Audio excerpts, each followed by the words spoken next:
Hi friends, welcome to Vini's recipes. ఈరోజు వీడియోలో పప్పు చెక్కలు తయారీ విధానం చూపిస్తాను. పప్పు చెక్కలు చేయడం చాలా ఈజీ అండి. అన్నీ మన ఇంట్లో ఉండే వస్తువులతోనే చేసుకోవచ్చు. పిల్లలు సంక్రాంతి హాలిడేస్కి అందరూ ఇంట్లో ఉంటారు కాబట్టి ఏదో ఒకటి తినడానికి అడుగుతుంటారు. ఇలా హాట్ ఐటమ్స్, స్వీట్ ఐటమ్స్ చేస్తూ మనం సంక్రాంతికి అన్ని పిండి వంటలు చేసుకుంటుంటారు కదా. దాంట్లో భాగమే ఇది ఈరోజు పప్పు చెక్క. ఇంకా రోజుకొకటి చూపిద్దాం అనుకుంటున్నాను. ఓకేనా, ఇది చేయడం చాలా ఈజీ అండి. మరైతే వీడియోలోకి వెళ్ళి మొత్తం వీడియో అంతా చూడండి. ముందుగా మనం ఒక మిక్సీ జార్ తీసుకోవాలండి. ఇందులో కారానికి సరిపడా పచ్చిమిరపకాయలు వేసుకోవాలి. అంటే ఎక్కువ కారం ఉండేటివైతే తక్కువ వేసుకోండి. ఇవి కారం తక్కువ ఉన్నాయి కాబట్టి నేను ఒక 4 వేసుకున్నాను. తర్వాత అందులోనే అల్లం ఒక 2 ఇంచులు వేసుకోవాలి. చిన్న చిన్న ముక్కలు కట్ చేసి మిక్సీలో వేసుకొని కొద్దిగా సాల్ట్ వేసుకోవాలి. ఒక 1/2 స్పూన్ వేసి కచ్చాపచ్చగా గ్రైండ్ చేసుకోవాలి. మామూలుగా ఇందులో పచ్చికారం కాకుండా మనము ఎండుకారం కూడా వేసుకొని చేసుకుంటారండి. అది ఇంకొక పద్ధతి. ఇదైతే పచ్చికారం వేసి చేస్తున్నాను. ఇలా కచ్చాపచ్చగా దంచుకొని పక్కన పెట్టుకోవాలి. తర్వాత ఒక మిక్సింగ్ బౌల్ తీసుకొని అందులో 1/2 కిలో బియ్యం పిండి వేసుకోవాలి. ఇది పొడి బియ్యం పిండి, షాప్లో కొన్నదే వాడుతున్నా నేను. తర్వాత జీలకర్ర ఒక స్పూన్ తీసుకొని చేత్తో ఇలా నలిపి వేసుకుంటే ఫ్లేవర్ బాగా తెలుస్తుందండి. తర్వాత మనం పచ్చిమిర్చి, అల్లము గ్రైండ్ చేసుకున్నాం కదా, ఆ పేస్ట్ వేసుకోవాలి. మనం ముందుగానే నానబెట్టుకున్న పచ్చెనగపప్పు ఒక 2-3 టేబుల్ స్పూన్లు వేసుకోవాలండి. కావాలంటే పెసరపప్పు కూడా వేసుకోవచ్చు. నేను శనగపప్పు వేస్తున్నాను. సన్నగా కట్ చేసుకున్న కరివేపాకు కూడా వేసుకోవాలి. తర్వాత అందులోనే కాచిన 2 టేబుల్ స్పూన్లు ఆయిల్ వేసుకోవాలి. లేదంటే బటర్ వేసుకోవచ్చు, వెన్న కూడా వేసుకోవచ్చు. కొంచెం వేడి చేసి వేసుకుంటే కరకరలాడుతూ క్రిస్పీగా వస్తుంది అనమాట. ఇదంతా కలుపుకోవాలండి. మనం సాల్ట్ వేయడం మర్చిపోయాము. సాల్ట్ వేసుకోవాలి. 1/2 స్పూన్ సాల్ట్. ఇందాక ఒక 1/2 స్పూన్ వేసుకున్నాం కదా, ఇప్పుడు ఒక 1/2 స్పూన్ వేసుకొని మొత్తం అంతా పిండికి ఆయిల్ అంతా పట్టేలాగా మిక్స్ చేసుకోవాలి.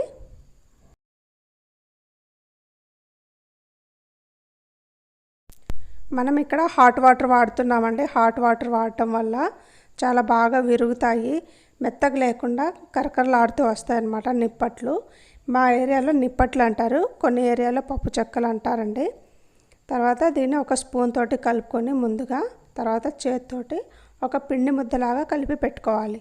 అంటే మనం టైట్గా చపాతీ పిండిలాగా కలిపి పెట్టుకోవాలి. కొంతమంది చల్లనీళ్ళు కూడా వాడతారండి. ఇలా కూడా వాడుకోవచ్చు.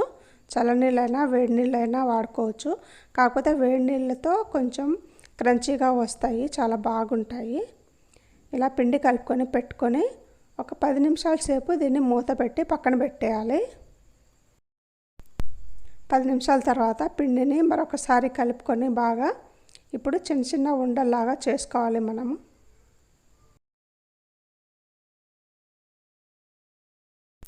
మనము ఈ పప్పు చెక్కలు చేసుకోవడానికి ఒక పాలిథిన్ కవర్ కూడా ఉండాలి. అది తీసుకొని పెట్టుకోవాలి. తర్వాత ఈ చిన్న చిన్న బాల్స్, అంటే మనం ఒక చిన్న నిమ్మకాయ సైజ్ అంతా లేదా గోలిగుండి సైజ్ అంతా చేసుకొని అన్నీ పక్కన పెట్టుకోవాలి రెడీగా. పాలిథిన్ కవర్కి కొద్దిగా ఆయిల్ అప్లై చేసుకోవాలండి.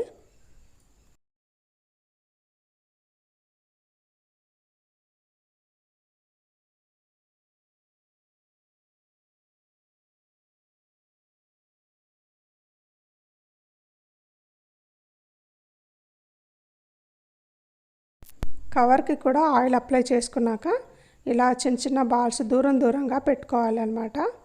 ఇలా పెట్టుకొని ఎక్స్ట్రా ఉండే ఆ కవర్ కూడా కప్పి ఒక ఫ్లాట్గా ఉండే గిన్నెతోటి మనం ఇలా ప్రెస్ చేసుకోవాలి. అడుగు అనేది ఫ్లాట్గా ఉండాలి. దాంతో ప్రెస్ చేస్తే కరెక్ట్గా మనకి నిప్పట్టు సైజ్ వచ్చేస్తుంది అనమాట. లేదంటే ఇది చేత్తో కూడా మనం చేసుకోవచ్చు. చేత్తో చేస్తే లేట్ అవుతుంది కాబట్టి నేను ఇలా గిన్నెతోటి ప్రెస్ చేస్తున్నాను.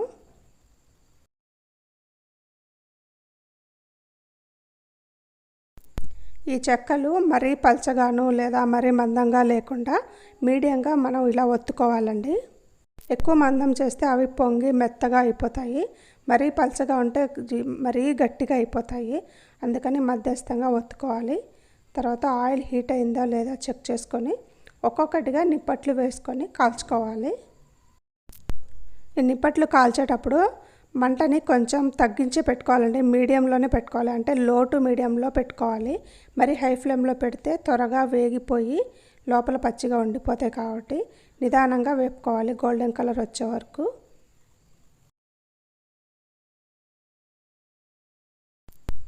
ఇంతేనండి, పప్పు చెక్కలు చేయడం చాలా ఈజీ. కొత్తగా చేసేవాళ్ళు కూడా ఈ వీడియో చూసి చేసుకోవచ్చు.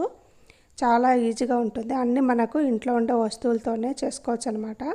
ఈ సంక్రాంతికి మీరు కూడా చేసుకొని మీకు ఎలా వచ్చిందో నాకు కామెంట్ సెక్షన్లో తెలియచేయండి.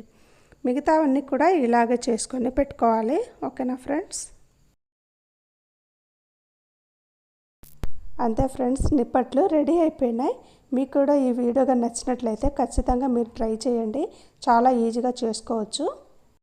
అలాగే మీలో ఎవరైనా నా ఛానల్ని ఫస్ట్ టైం చూస్తున్నట్లయితే ప్లీజ్ సబ్స్క్రైబ్ చేసుకోండి ఫ్రెండ్స్. అలాగే పక్కనే ఉన్న బెల్ ఐకాన్ని క్లిక్ చేయండి. నా వీడియోస్ అన్నీ చూస్తున్నట్లయితే లైక్ చేసి షేర్ చేసి కామెంట్ చేయడం అస్సలు మర్చిపోవద్దు. నెక్స్ట్ వీడియోలో మళ్ళీ కలుద్దాం.